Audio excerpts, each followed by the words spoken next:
Recording in progress.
들립니다, 목사님.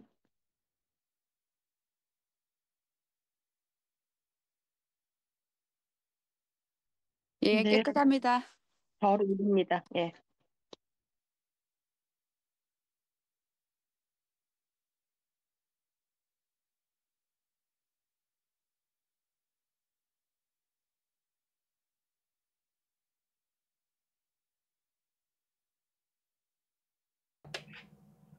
예? 네. 그래서 오늘 이제 여러분과 함께 지난번 우리가 창세기 주요 장을 읽었던 것을 오늘도 계속 진행해서 우리 읽으면서 그래서 같이 창세기 주요 장에서 계신 예수 그리스도를 같이 발견하는 그런 시간을 같이 누리고자 합니다. 그래서 오늘 창세기 12장입니다. 창세기 12장이 지난 1월 달에 3장 8장 이후에 있었던 말씀인데요. 말씀을 같이 읽고 또 그 가운데서 예수 그리스도를 같이 또 누리는 시간 가지도록 하겠습니다. 네, 창세기 12장 같이 펴시고 같이 말씀을 읽겠습니다. 12장. 여호와께서 아브라함에게 이르시되 너는 너희 고향과 친척과 아버지의 집을 떠나 내가 네게 보여줄 땅으로 가라. 내가 너로 큰 민족을 이루고 네게 복을 주어 네 이름을 창대하게 하리니 너는 복이 될지라. 너를 축복하는 자에게는 내가 복을 내리고 너를 저주하는 자에게는 내가 저주하리니 땅의 모든 족속이 너로 말미암아 복을 얻을 것이라. 이에 아브라함이 여호와의 말씀을 따라갔고 롯도 그와 함께 갔으며 아브라함이 하란을 떠날 때에 75세였더라. 아브라함이 그의 아내 사레와 조카 롯과 하란에서 모은 모든 소유와 얻은 사람들을 이끌고 가나안 땅으로 가려고 떠나서 마침내 가나안 땅에 들어갔더라. 아브라함이 그 땅을 지나 세겜 땅 모래 상수리 나무에 이르니 그때 가나안 사람이 그 땅에 거주하였더라. 여호와께서 아브라함에게 나타나 이르시되 내가 이 땅을 내 자손에게 주리라.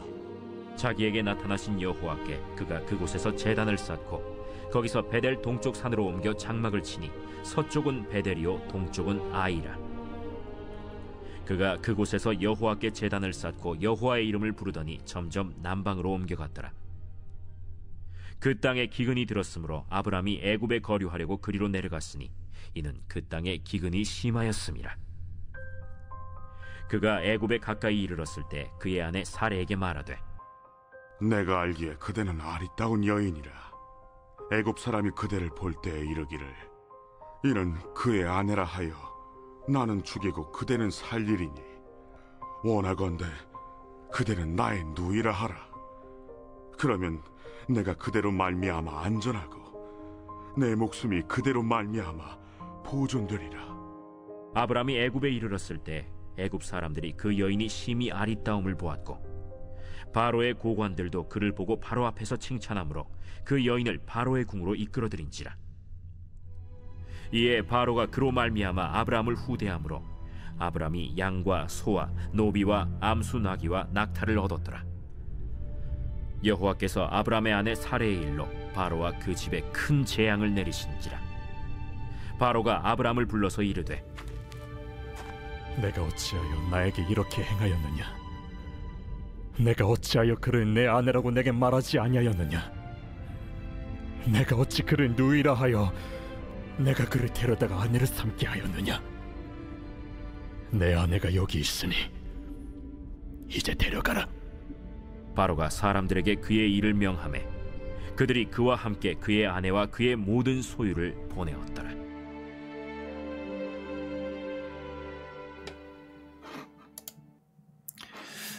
창세기 12장 우리가 계속 읽었고 많이 또 묵상도 많이 했던 말씀입니다.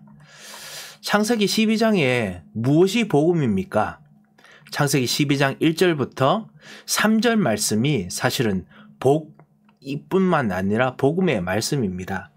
이 창세기 12장 1절에서 3절이 여자의 후손 약속과 연결되어 있는 아주 중요한 약속이 여기 들어 있습니다. 그래서 첫 번째는 친척과 고향과 친척과 아비 집을 떠나라 라고 해서 거기서 벗어나는 구원에 대한 명령을 하십니다. 우리가 사단의 손에서 그리고 하나님 떠난 그 세상에서 우리는 떠나야 되지요. 그래서 하나님께서 보여주시는 땅, 하나님 나라가 있습니다. 그리고 난 후에 그 하나님 나라에서 어떤 것을 주시느냐. 첫 번째, 내가 너로 큰 민족을 이루고 내게 복을 주어 내 이름을 창대하게 하리니 너는 복이 될지라. 복을 주신다 했습니다. 이 복을 주신다는 것이 바로 그 왕 제사장 선지자의 권세를 주신다는 뜻입니다. 신분을 주신다는 뜻입니다. 하나님께서 내려주시는 복입니다. 그래서 왕 제사장 선지자이기 때문에 민족처럼 왕도 될 수 있고요. 그리고 그 3절에 축복하는 자에게는 내가 그 복을 내린다. 저주한 자 내가 저주한다. 제사장의 축복도 들어가 있습니다. 그리고 그 내 이름이 창대하게 될 것이다. 땅의 모든 족속이 복을 얻을 것이다. 이 모든 것들이 사실은 다 이 이스라엘 백성 그 선지자 모든 사람들이 이 왕 제사장 선지자의 선지자의 이 말씀 통해서 복을 얻는 이야기지요. 그래서 왕 제사장 선지자 복에 대한 말씀을 주십니다. 이 복은 여자의 후손 때문에 주시는 약속입니다. 아브라함도 여자의 후손에 대한 약속을 약간 알고 있습니다. 희생 제사에 대해서 부모님께 들은 적이 있습니다. 하지만 우상 숭배하며 살았지요. 우상 숭배로 완전히 찌들어 있었습니다. 그래서 다시 벗어나면서 다시 한번 여자의 후손을 회복하게 하시는 분이 왕 제사장 선지자로서 복을 내리신다는 것을 알았습니다.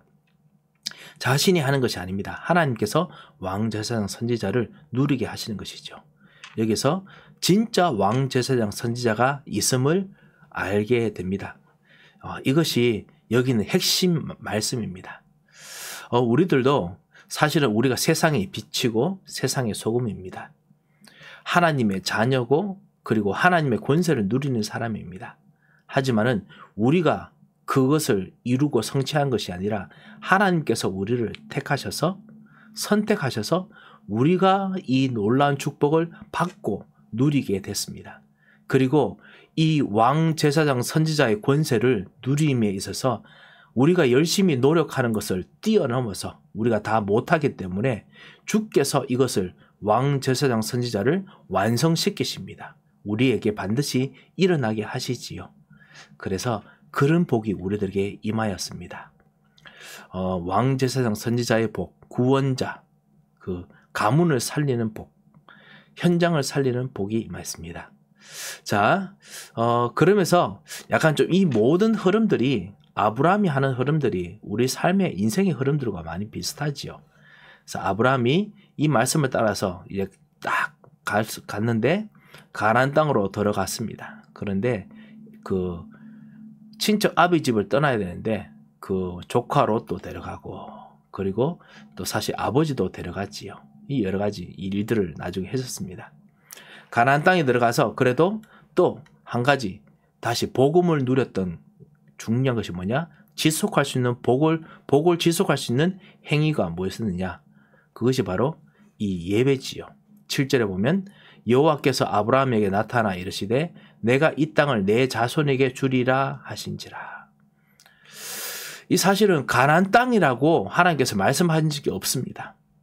대신에 내가 내게 보여줄 땅이라고 하셨습니다. 1절에. 그런데 막상 가면은 그 낙타, 약대, 그 다음에 모든 동물들을 먹이고 쉴 만한 곳에 가야 되지요. 거기서 물도 찾아야 되기 때문에요. 그래서 사람이 있는 곳으로 가게 됩니다. 그래서 세겜 땅, 모래 상수리 나무 쪽에 가난한 사람이 그 땅에 거주하였더라. 그 땅이 사람이 사는 땅이기 때문에 물도 있고 그 다음에 동물들도 먹일 수 있는 곳이라는 뜻이죠. 그래서 있었습니다. 아직까지 하나님께서 지시한 땅이 어딘지 하나님께서 보여주시는 땅이 어딘지 모릅니다.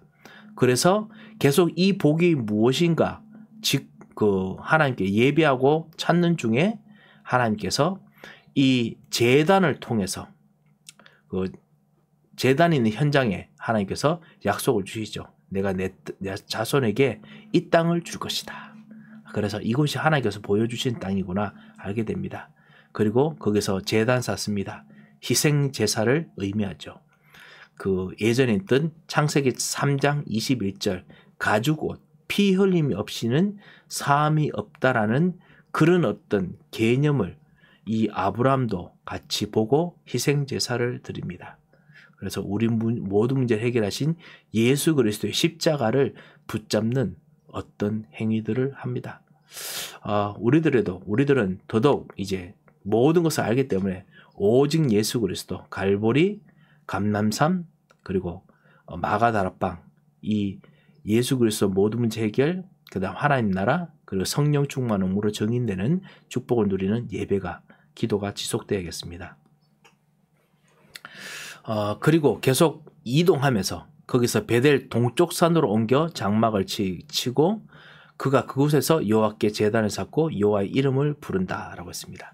그래서 계속 여호와의 이름을 부르면서 가나안 땅 사람들과 같이 그 갈등하지 아니하고 부딪히지 아니하고 계속 이사할 수 있는 곳을 찾으면서 예배를 드렸습니다. 계속 희생 제사를 계속 했지요. 그리고 점점 남방으로 옮겨갔더라. 사실은 성경에 남쪽은 그리고 동쪽은 좀 위험한 곳으로 창세기는 많이 좀 이야기를 해왔습니다. 동쪽과 남쪽은 뭔가 하나님께서 역사하시지 않는 그런 곳으로 많이 좀 생각이 되어 왔는데요. 그런데 남방으로 옮겨갈 이유가 무엇이 있었겠지요. 경제적인 이유가 있었을 것이고 아니면 가나안 사람들과 뭐 부딪히는 것이 있었든지 아니면 더 좋은 물이 있었든지 이유가 있었겠지요. 그래서 계속 옮겨가는데 결국 옮겨가는 중에 또 기근이 생깁니다. 기근이 생겨서 아브라함이 애굽에 갑니다. 애굽은 창세기에 출애굽기도 마찬가지고 절대로 하나님께서 기뻐하시는 땅은 아니지요. 마귀의 나라를 더 상징하기도 합니다. 하지만 어쩔 수 없이 가게 됩니다.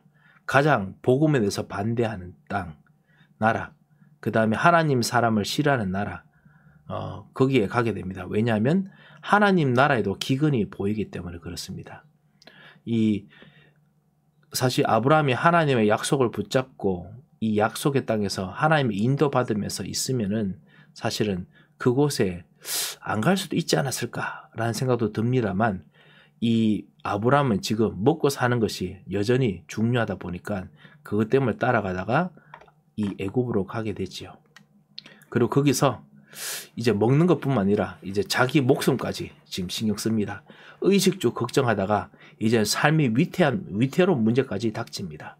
복음을 받았어도 복음을 온전하게 못 누리면은 이런 것이 삶의 문제가 완전히 그 사람을 억누르게 됐지요. 장악하게 됐지요.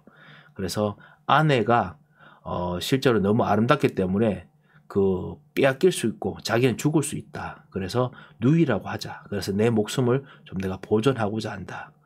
속이기도 하고 그리고 또 그것 때문에 또 여러 가지 그 부부간에도 분명히 어려운 문제들이 생겼겠지요. 애굽 사람들과 바로들이 아름다움 보고 이 여인을 이 아내 사라를 취합니다.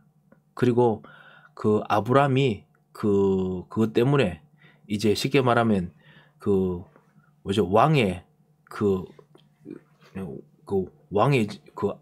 왕의 오빠가 됐으니까 왕비의 오빠가 됐기 때문에 그래서 수많은 이제 양, 소, 노비, 암수, 나귀, 낙타 수많은 선물들을 얻습니다.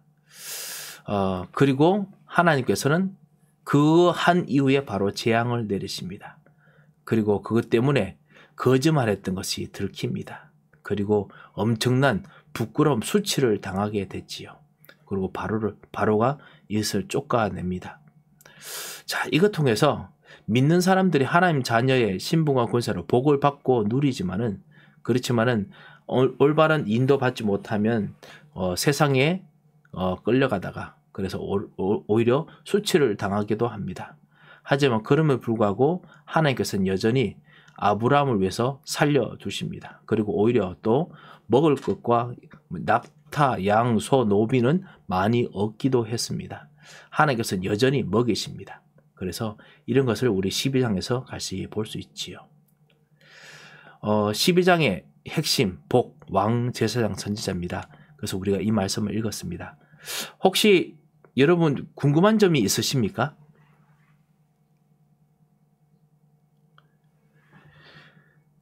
그 바벨탑이 창세기 11장에 나오죠. 세상의 성공을 하나님께서 보시고 안 되겠다 싶어서 새롭게 시작하셨던 진정한 성공의 길, 내가 내게 지시한 땅, 거기서 내가 지시하는 하나님 나라, 이것을 아브라함에게 보여주시는 약속을 우리가 보았습니다. 자, 그러면 우리 이번에는 15장을 읽도록 하겠습니다. 15장입니다.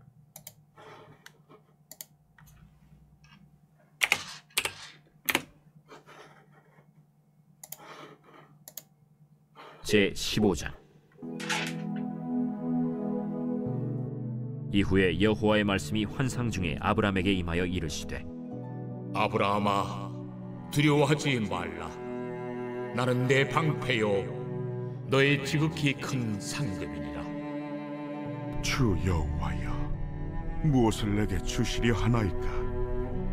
나는 자식이 없사오니 나의 상속자는 이 다메섹 사람 엘리에셀이니이다.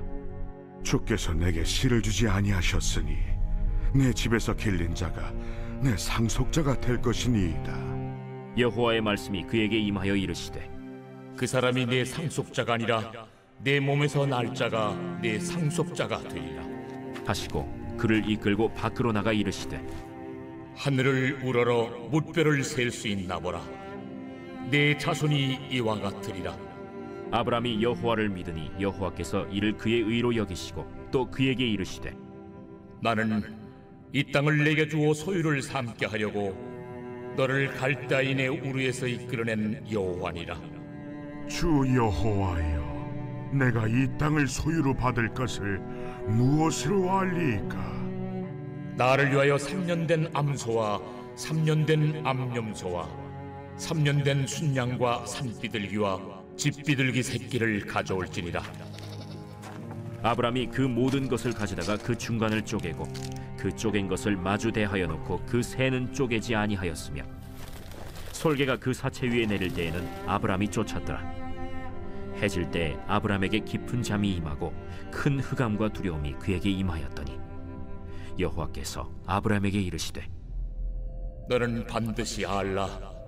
네 자손이 이방에서 객이 되어 그들을 섬기겠고 그들은 400년 동안 네 자손을 괴롭히리니 그들이 섬기는 나라를 내가 징벌할지며 그 후에 네 자손이 큰 재물을 이끌고 나오리라. 너는 장수하다가 평안히 조상에게로 돌아가 장세될 것이요 네 자손은 4대 만에 이 땅으로 돌아오리니 이는 아모리 족속의 죄악이 아직 가득 차지 아니함이니라. 해가 져서 어두울 때 연기 나는 화로가 보이며 타는 횃불이 쪼갠 고기 사이로 지나더라. 그날에 여호와께서 아브람과 더불어 언약을 세워 이르시되 내가 이 땅을 애굽 강에서부터 그 큰 강 유브라데까지 네 자손에게 주노니 곧 겐 족속과 그니스 족속과 간문 족속과 헷 족속과 브리스 족속과 르바 족속과 아무리 족속과 가나안 족속과 기르가스 족속과 여부스 족속의 땅이니라. 아멘.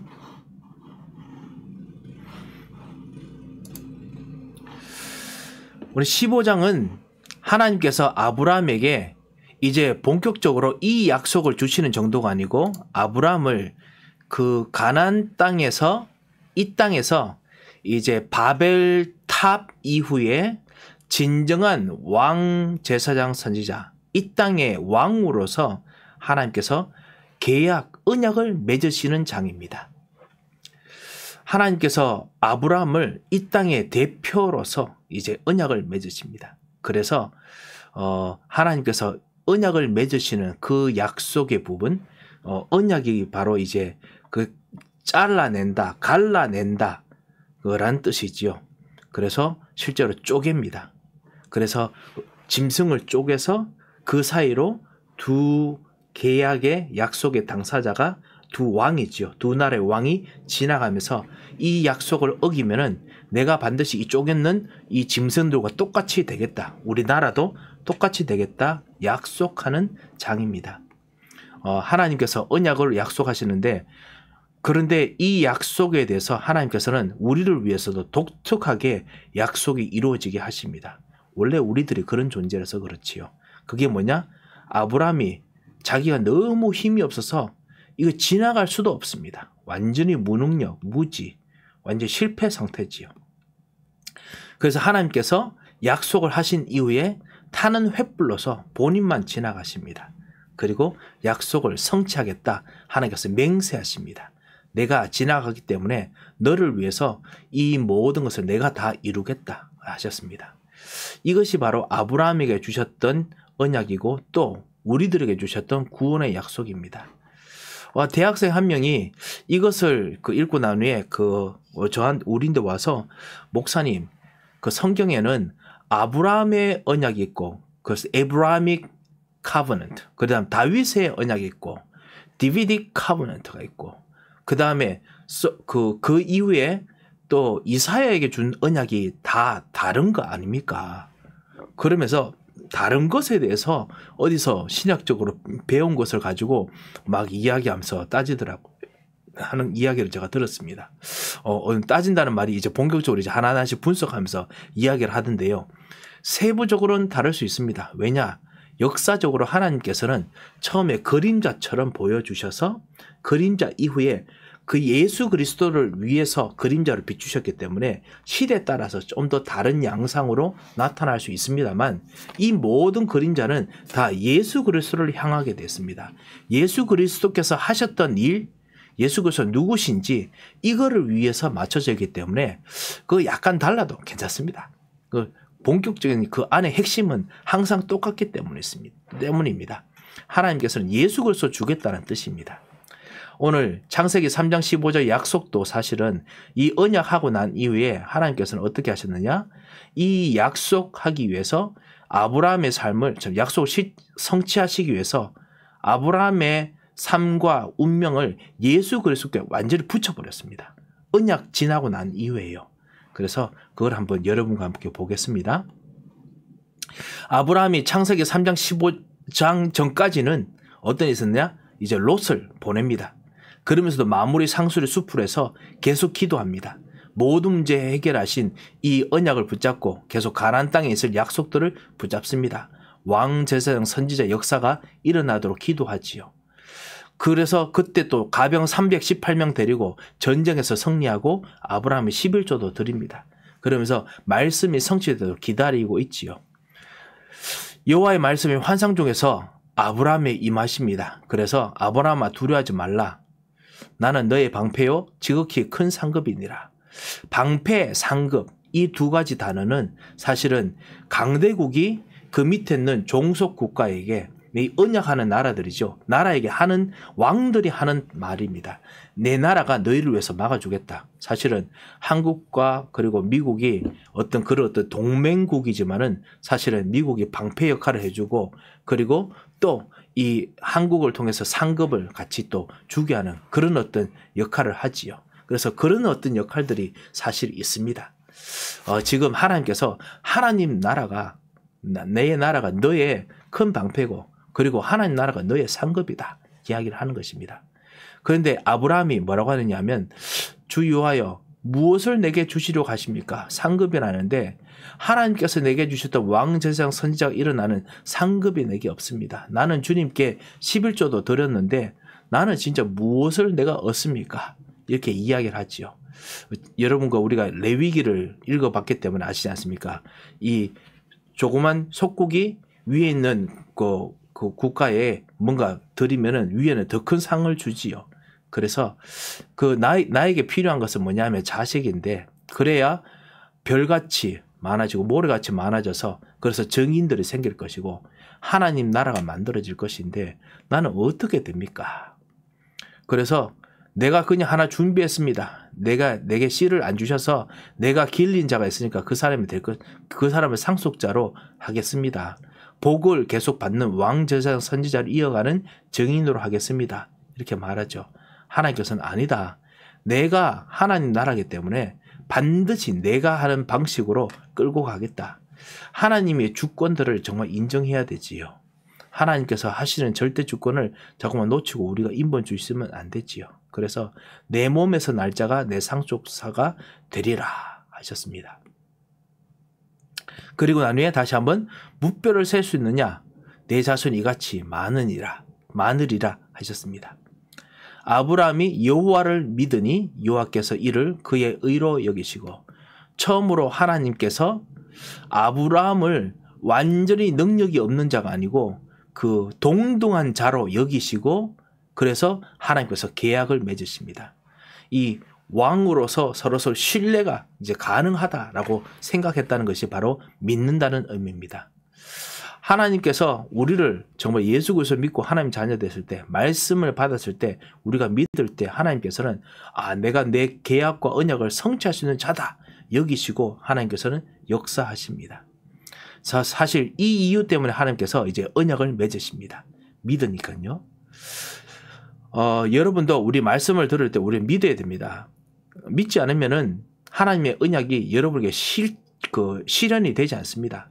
성취가 되지 않습니다. 하나님께서 여러분에게 언약을 주셨을 때 당신이 맹세로 하셨기 때문에 그 맹세를 우리가 신뢰하면 그때부터 여러분과 우리들에게 이 말씀의 성취가 일어납니다. 자, 그래서 이제 본격적으로 고대 근동지방에서 하던 그 언약의 형식을 따라서 하나님께서 언약을 이행하십니다. 우리는 그냥 스토리처럼 이렇게 느껴지는데요. 이게 고대 근동지방에서 왕들이 서로 각 계약 당사자들이 했던 그 안에는 조항들입니다. 첫 번째 조항이 뭐냐? 그 갑과 을이 누군지 알아야죠. 그래서 갑을입니다. 또 그에게 이르시되 나는 이 땅에서 내게 주어 소유를 삼게 하려고 너를 갈대아인의 우르에서 이끌어낸 여호와니라. 갑을 이제 정해졌지요. 나는 너를 소유를 삼게 하려고 너를 끌어낸 여호와다. 구원에는 여호와다 이야기합니다. 자, 그리고 난 후에 그 대답을 이렇게 합니다만 이것도 두 번째 조항입니다. 아브라함이 이걸 알고 있습니다. 그게 뭐냐? 그거 통해서 실제로 주는 상급이 뭡니까? 보통 그렇게 끌어내주면 이 언약을 베푼 큰 나라들은 뭔가 베풀어주는 약속들이 있습니다. 그게 뭐냐? 그 아브라함이 물었을 때 주여하여 내가 이 땅을 소유로 받을 것을 무엇으로 알리까? 이 땅도 받고 자녀들도 받게 된다는 이 상급을 내가 어떻게 알 수 있습니까? 그럴 때 하나님께서 자, 본격적으로 이거 하려면은 우리들 하여금 그 조약을 실제로 실천하자. 조항대로 하자. 그것이 바로 이 언약입니다. 언약에 쪼개는 것을 합니다. 그에게 이르시되 나를 위하여 3년 된 암소, 3년 된 암염소와 3년 된 수양과 산비둘기와 집 비둘기 새끼를 가져올지니라. 실제로 이것이 그 우리 레위기서 우리가 읽어봤었지요. 레위기서에서 사실은 그 하나님과 그 하는 희생제사의 그 조항에 실제로 있지요. 그래서 이것을 가져와서 아브라함이 모든 것을 가져다가 중간을 쪼개고 쪼갠 것을 마주 대하여 놓고 그리고 중간에 이제 길을 이제 만들어 놓죠. 그리고 새는 쪼개지 아니하였으며 우리가 히브리서 읽어보면 하나님께서 새는 쪼개지 않아도 된다라고 말씀을 하셨습니다. 그래서 새는 쪼개지 않았습니다. 그래서 하나님의 언약대로 지금 다 준비를 해놓았습니다. 제가 예전에 저를 가르치던 성경을 가르치던 목사님들께서는 새를 쪼개지 않은 것은 성경적이지 아니다. 성경적이지 않다. 그래서 올바른 예배를 드리지 않았다라고 하셨는데 레위기서를 읽어보시면 아시다시피 새는 작기 때문에 쪼개지 않아야 된다고 분명히 하셨습니다. 그래서 우리가 봐서는 분명히 예배를 제대로 못 드린 것이 아닙니다. 그것이 아니라 그것보다 더 깊은 의미가 있습니다. 지금 아브라함은 제대로 지금 예배를 드리려고 준비를 했습니다. 언약의 예배를 지금 드리고 있습니다. 솔개가 그 사체 위에 내릴 때는 아브라함이 쫓았더라. 솔개가 하나님은 아니기 때문에 쫓습니다. 예배에 이 새처럼요, 솔개처럼요, 이 예배를 방해하는 막 끼어들려고 하는 존재들이 있습니다. 누구지요?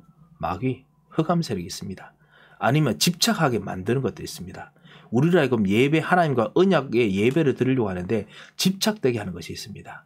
내가 원하는 것들, 내가 진짜 막 추구하고자 하는 것들, 이것도 솔개 같은 존재입니다. 영적으로는요. 아니면은 주변에서 생기는 방해들, 진짜 거치게 하는 것들, 이거 솔개 같은 것들입니다. 그거 사실은 여러분이 왕 제사장 선지자로서 정말 쫓아야 됩니다. 그런다고 그럼 다 다 도망갑니까? 도망가지는 않겠지요. 하지만 최소한 여러분에게 하나님과 관계 속에서 왕 제사장 선지자로서 우리가 이 관계를 깨끗하게 할 필요가 있습니다. 하나님 언약에 새가 중간에 앉아 있으면 안 됐지요. 그래서 아브라함이 쫓습니다. 그런데 그것 때문에 피곤해집니다. 어느 정도 피곤해지냐? 이게 이해가 안 될 정도로 피곤해집니다. 12절에 보면 해질 때에 아브라함에게 깊은 잠이 임하고, 해가 질 때까지 좀 기다렸는데요. 깊은 잠은 성경에서 깊은 잠은 죽음입니다.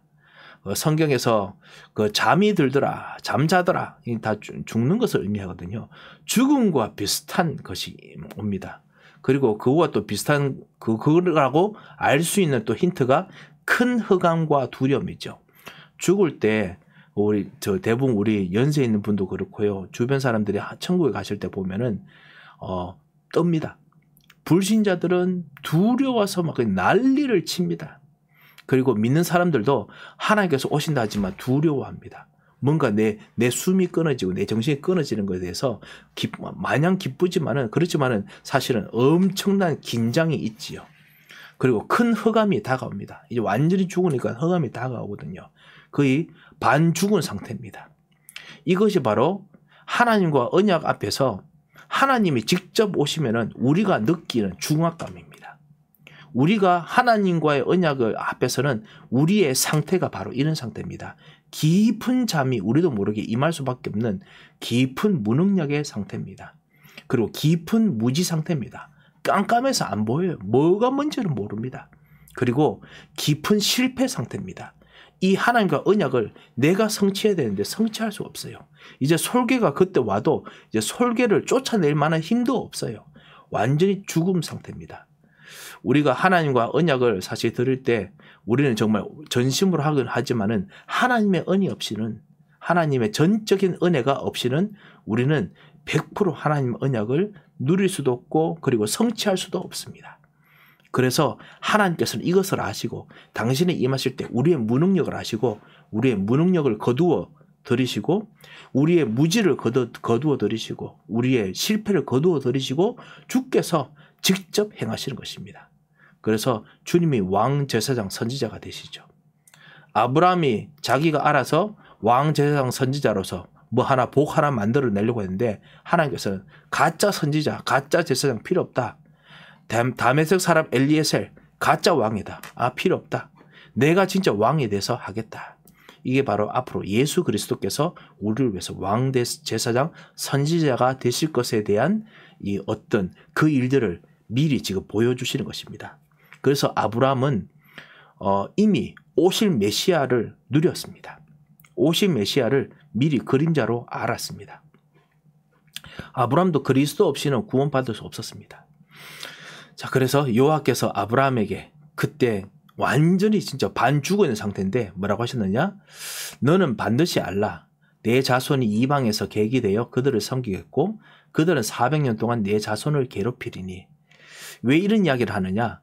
이 깊은 흑암, 두려움이 우리들에게 있는 근본적인 영적인 상태거든요. 하나님 떠나서 그 혼돈, 흑암, 공허 속에 있는, 그래서 완전히 하나님 떠나 있고 죄와 저주 가운데 있고 그 다음에 또 하나 뭐죠? 마귀의 나라에 완전히 소속됐습니다. 마귀를 아버지처럼 섬기는 상태입니다. 그렇기 때문에 거기서 하나님께서 건져 주셔야 된다는 것을 지금 이 언약의 상태에서 말씀하십니다. 그 왕 제사장 선지자들은 복을 주시는 그것조차도 이런 하나님의 구원의 역사가 없이는 불가능하니까, 그래서 이것을 주님께서 먼저 하셔야 됩니다. 그리스도께서 우리를 완전히 마귀 손에서 건져내시고 죄의 속에서 건져내셔야 되기 때문에 그거 하려면 일단은 누군가를 보내야 됩니다. 이 죄 속에서 마귀의 자녀 같은 삶 속에 있는 우리 상태에 같이 친구처럼 보내서 거기서 꺼집어내야 되죠.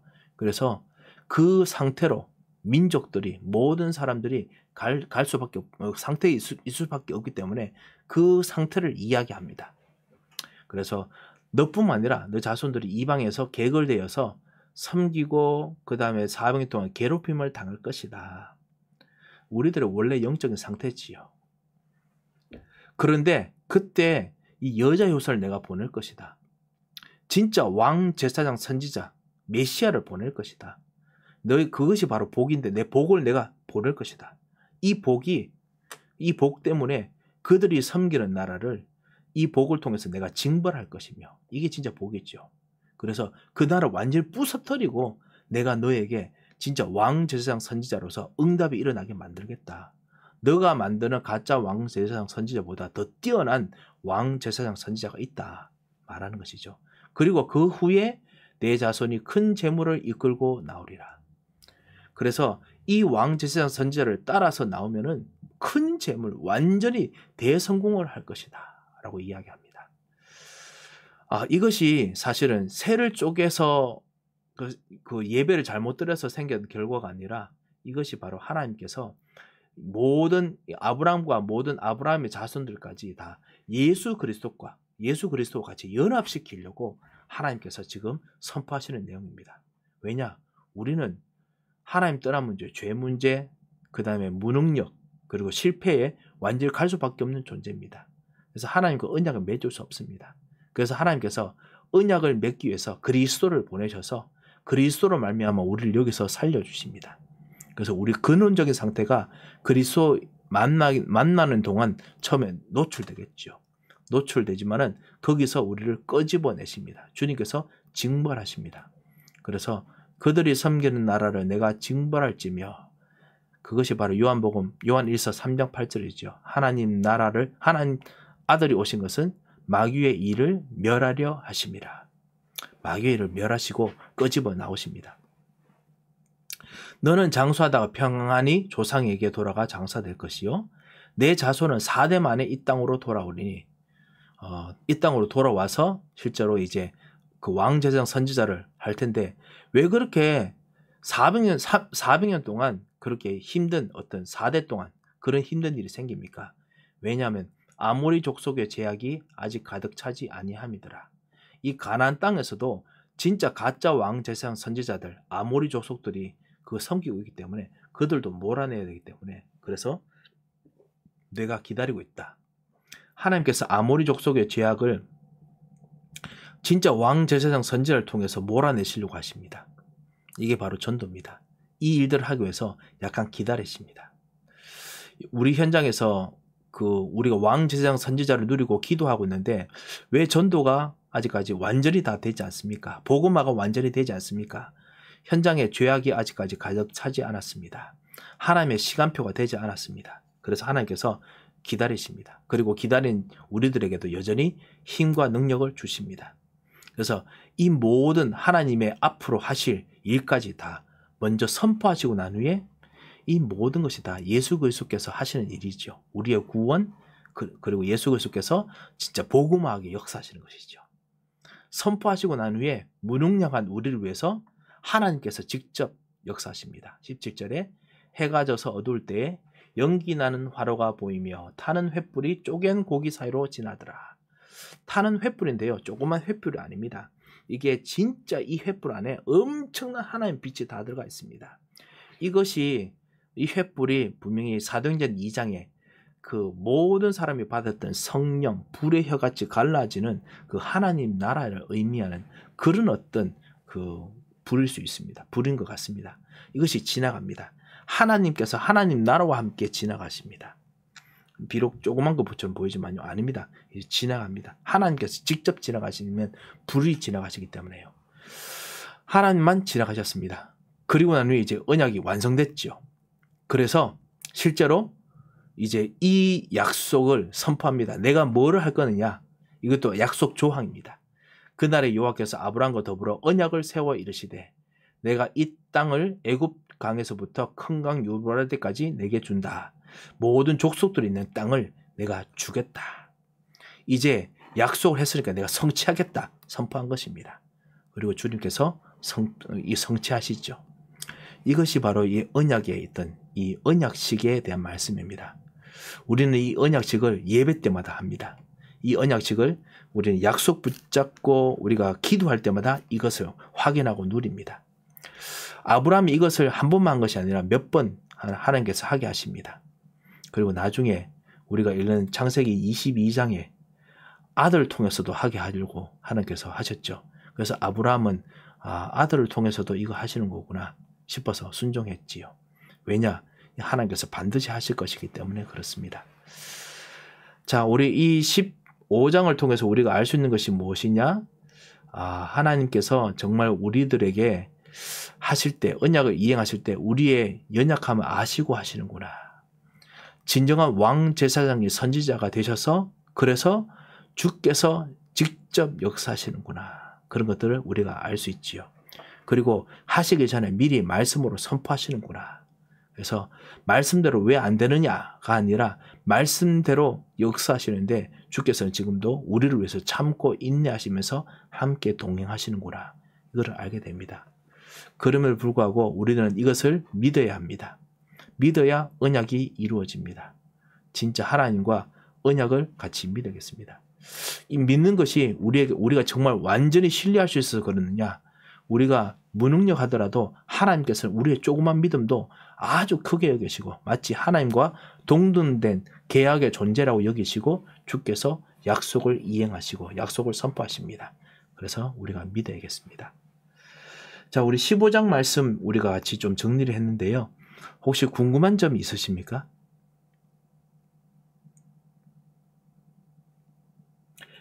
예, 여러분이 15장 통해서 또 많은 은혜를 받으신 줄 압니다. 우리 목사님. 예. 10절 잠시만요. 9절 10절에 그 쪼갠 사이로 원래부터 내려오던 그 뭐라 그래야 되지? 그 언약식 할 때는 그 사이를 두 왕이 지나가야 된다 그랬잖아요. 예. 근데 계약 당사자들이 예. 계약 당사자들 양 나라의 그 대표들이 그 쪼갠 사이로 지나가야 그 언약이 성취되는 거잖아요. 네. 근데 17절에 타는 횃불만 지나갔다는 말은 하나님이 우리와 둘이 같이 지나가는 그 언약이 아니라 하나님의 일방적인 우리에게 주시는 언약, 그걸 말씀하시는 거예요? 네, 맞습니다. 하나님의 일방적으로 우리를 위해서 이 언약을 다 선포하시고 하나님께서 그냥 언약식을 완전히 그냥 딱 맺으셨습니다. 왜냐하면 우리는 그럴 만한 힘도 없을 만큼 너무 연약한 자들이라서요. 예, 그 일방적인 걸 얘기하시는 거죠, 17절에. 예. 말씀에. 일방적인 단어 감사합니다. 예, 일방적이지요. 예. 그래도 이 일방적이라는 단어가 하나님께서 우리를 무시한다는 말씀은 아니지요.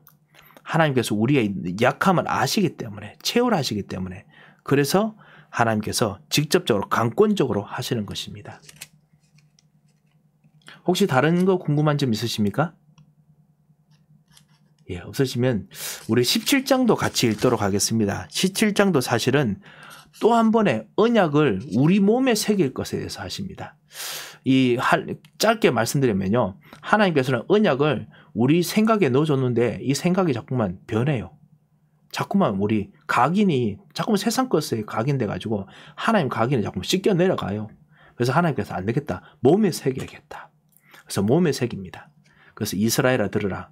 이 하나님 말씀도 이 손목에도 새기고 미간에도 새기고 새기랍니다. 그런데 새겨도 또 안 해요. 또 말씀을 이 언약을 제대로 안 믿고 제대로 안 따라가요.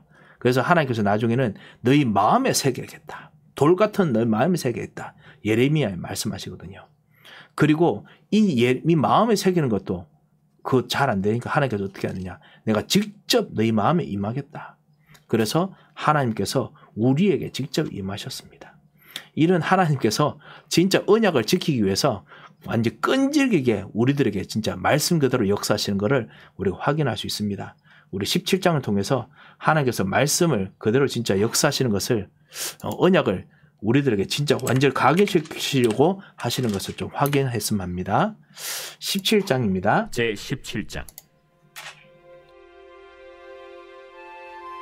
아브라함이 99세 때에 여호와께서 아브라함에게 나타나서 그에게 이르시되 나는 전능한 하나님이라. 너는 내 앞에서 행하여 완전하라. 내가 내 언약을 나와 너 사이에 두어 너를 크게 번성하게 하리라. 아브라함이 엎드렸더니 하나님이 또 그에게 말씀하여 이르시되 보라, 내 언약이 너와 함께 있으니 너는 여러 민족의 아버지가 될지라. 이제 후로는 내 이름을 아브라함이라 하지 아니하고 아브라함이라 하리니 이는 내가 너를 여러 민족의 아버지가 되게 함이니라.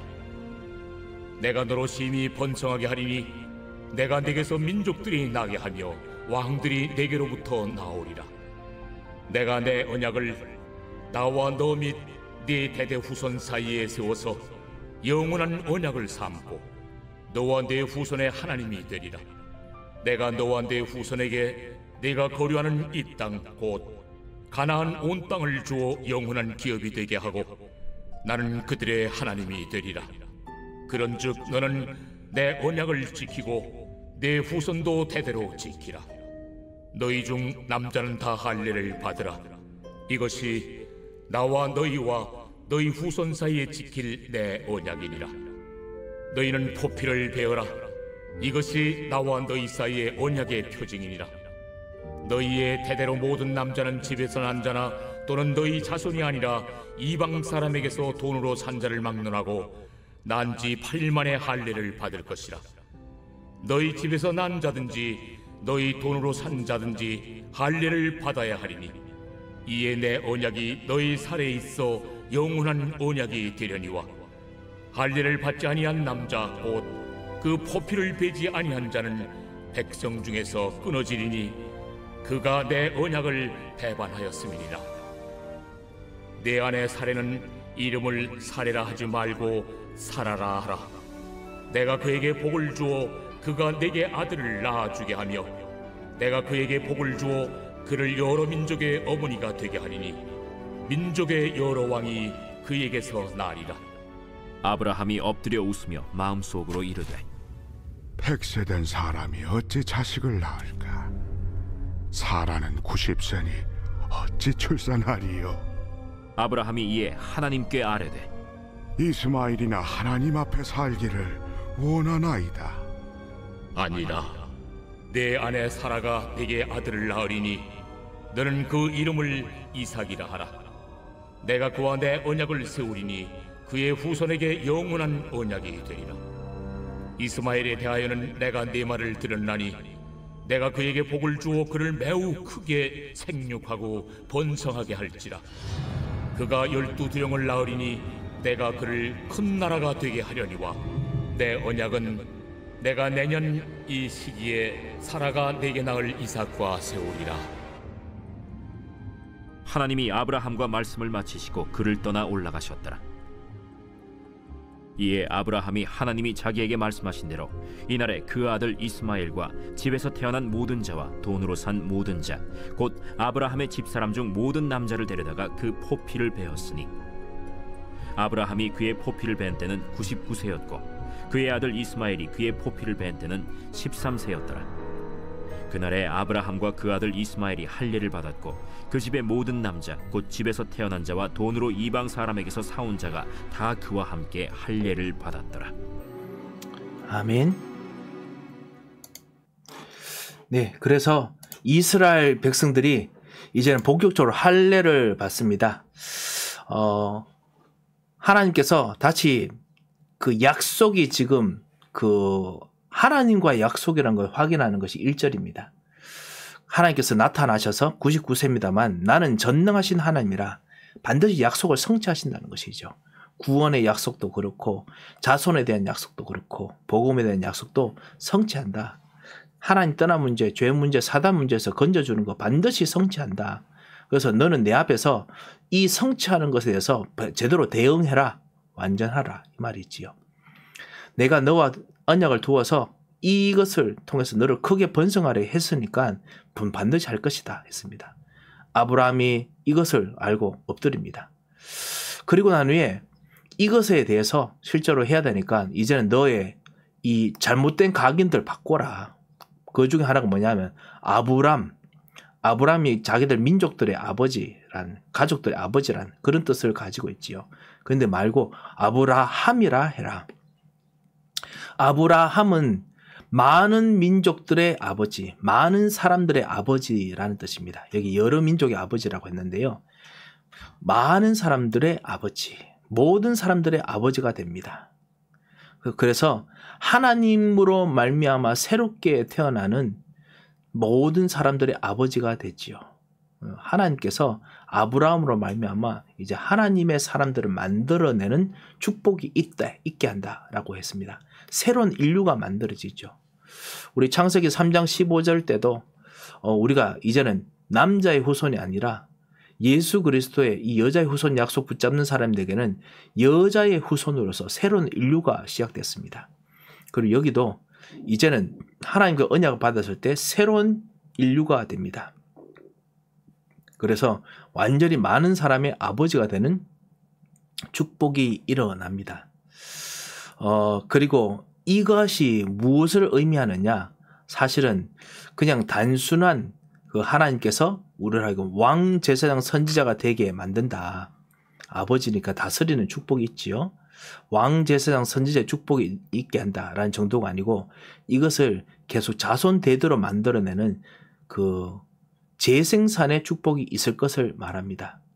제가 재생산의 축복에 대해서 이야기하는 이유가 뭐냐면 이것이 바로 전도의 의미가 있습니다. 전도하는 의미가 있습니다. 아브라함이 아직까지 99세까지 사람이 한 명도 나오지 않습니다. 자기를 통해서 나오지 않습니다. 이것이 사실 전도에도 사실 의미가 있거든요. 우리가 원래 여러분 다 한번 전도해 보셨지 않습니까? 전도할 때마다 우리가 느끼는 것이 뭐죠? 이건 하나님의 놀라운 은혜다. 하나님 역사다. 이런 생각 들지요. 비록 내가 열심히 정말 도와주고 신경 써주고 섬기면서 그리고 예수 영접하도록 도와줬지만은 교회 나와도 했지만 이건 하나님께서 해주셨다. 이런 생각이 들지요. 우리는 원래 우리를 통해서 우리 자녀들이나 우리 제자들이 예수 믿게 만들 수 있는 그런 능력이 있는 사람이 아닙니다. 우리는 영적으로 불임 상태입니다. 우리 남자의 무정자증 비슷한 것처럼요. 이 아브람도 그렇고 우리가 하나님 떠난 우리들은 아무리 하나님과 언약을 맺어도 바다의 모래같이 만들 수 있는 능력이 우리에게 전혀 없어요. 우리는 전도할 수 있는 그런 정말 우리들의 자격이 전혀 없고 능력이 원래 없는 사람입니다. 그런데 하나님께서 우리로 하여금 이 할례로 우리의 남자의 표피를 이제 끊어가지고 하나님과 접붙임하는 거거든요. 하나님의 이 재생산한 능력과 접붙임함으로 말미암아 하나님의 사람들이 우리의 복음 전하는 것 통해서 이제 생기게 만드는 놀라운 진짜 엄청난 능력이 생기게 됐습니다. 그래서 전도가 우리를 통해서 나오는 것이 아니라 하나님의 능력을 통해서 나오죠. 이게 바로 예수 그리스도께서 주신 전도의 축복입니다. 그래서 그거를 사실 아브라함에게 지금 말하는 겁니다. 영적인 불임인 우리를 지금 하나님의 은혜로 말미암아 그리스도로 말미암아 이제 완전히 많은 사람을 만들어내는 축복으로 주께서 바꾸셨습니다. 자, 그래서 제 제자들과 후대들이 만들어질 것이다. 영원한 언약이 될 것이다. 그리고 자손들도 이거 지켜라. 하나님께서 우리를 하여금 태어나게 하셨고 하나님께서 우리를 통해서 자손을 만들 것이다. 이거를 계속 깨닫게 해라 라는 뜻이죠. 그래서 너희 중 남자는 다 할례를 받으라. 그래서 하나님과 접붙임을 하는 것입니다. 하나님과 우리의 육신과 세상의 정욕과 접붙임하는 것이 아니라 하나님과 접붙임하는 것입니다. 그래서 이것이 바로 언약의 표징입니다. 하나님의 말씀을 우리에 각인시켜가지고 완전히 우리 몸에 딱 각인시키는 것뿐만 아니라 하나님과 우리 모든 전도도 접붙임하는 것이죠. 그래서 할례를 받게 합니다. 만약 할례 받지 않은 자는 백성에서 끊어진다라고 했고요. 그리고 아내 이름도 마찬가지입니다. 사레라 하지 말고 사라라 하라. 왜냐하면 사라가 여러 민족의 어머니입니다.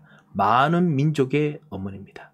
그래서 아들을 낳아주지만 이 아들이 그냥 아들이 아니라 하나님께서 낳아주시는 아들입니다. 하나님께서 낳아주셔서 모든 또 다른 하나님의 사람들을 만들어내는 아들입니다. 재생산이 계속 거듭되게 하는 그 아들입니다. 그래서 하나님이 주인 되어서 나타나는 여러 민족의 왕, 민족의 여러 왕입니다. 왕, 제사장, 선지자가 나타나는 것입니다. 이런 축복을 사라에게도 줍니다. 남자에게도 주고 여자에게 줍니다. 그런데 이제 육신적으로 해석을 하지요. 아브라함도 그렇고요. 그래서 지금 어떻게 100세 됐는데 어떻게 낳을 수 있습니까? 출산 90세인데 어떻게 낳을 수 있습니까? 그래서 이스마엘이나 되기 원합니다. 그럴 때 하나님께서 다시 말씀합니다. 육신적인 사람이 아니라 영적인 것이다. 그래서 내가 아들 나오면 이름을 이삭이라 해라. 그래서 영원한 그 언약을 분명히 세우도록 만들 것이다. 이스마엘도 그래도 그렇게 했으니까 일단 할례까지 했으니까 내가 복을 줘서 생육하고 번성하게 할 것이다. 큰 나라가 될 것이다.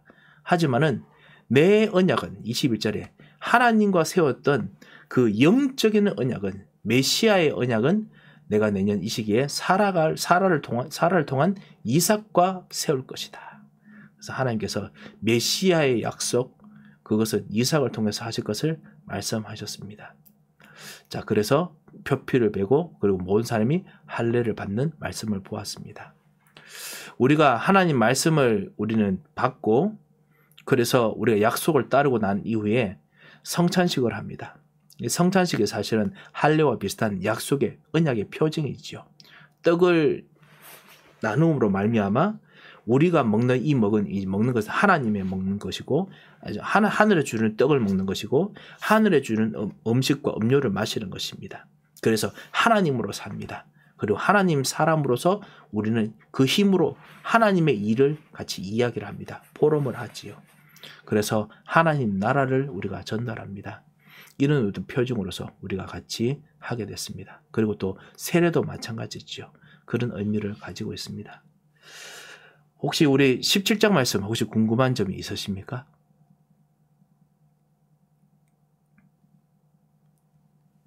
네, 우리는 그 이 언약의 표징을 또 우리가 포럼으로 합니다.